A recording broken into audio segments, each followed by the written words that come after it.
PORTICO project in Cologne is part of an innovative larger-scale archaeological project, aiming to present the most important archaeological site inside the city walls. Here we have a picture showing the beginnings of this excavation. So in the 50s, the idea was born to have an archaeological zone, quasi a museum underneath the earth, which people could visit. And this idea we are now continuing with the support of PORTICO. Here we have a very significant part of the Roman baths. Just in this small area we could see 3 different building phases, and we were able also to see parts of the underfloor heating. But it is looking very green now. At the moment we are working on several walls now, protecting them against algae and against the influence of the weather. This covers not only the administrative birthplace of the whole region, but also the largest Jewish quarter in Central Europe. A mikveh is a ritual bath that was used by the Jews before they visited the synagogue. Yeah. Please come in. So here we have the mikveh. It goes down very deep because we have to reach the level of the groundwater. It was very important in a Jewish mikveh that the water was moving water.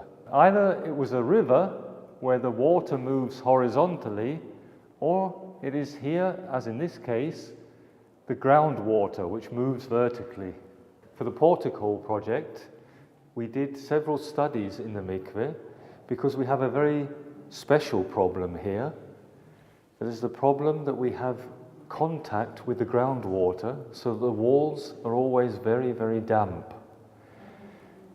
And when we have light here, which we will have when visitors come to this place, then we have the problem, and you will see in some places that it's a little bit green already, we have the problem of bacteria, algae, and fungus.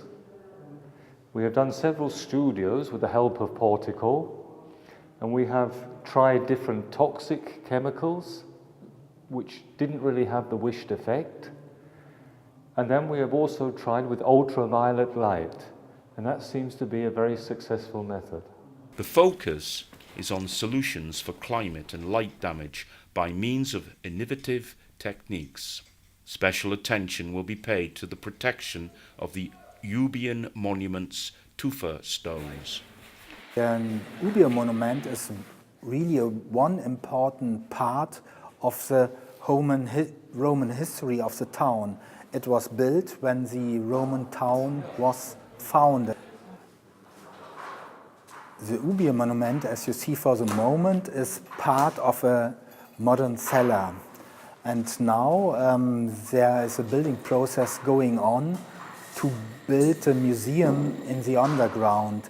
That means we will have in the future a wider entrance hall to bring the wider public into the cellar and to see this wonderful Euboea monument, which is for the moment not very well known.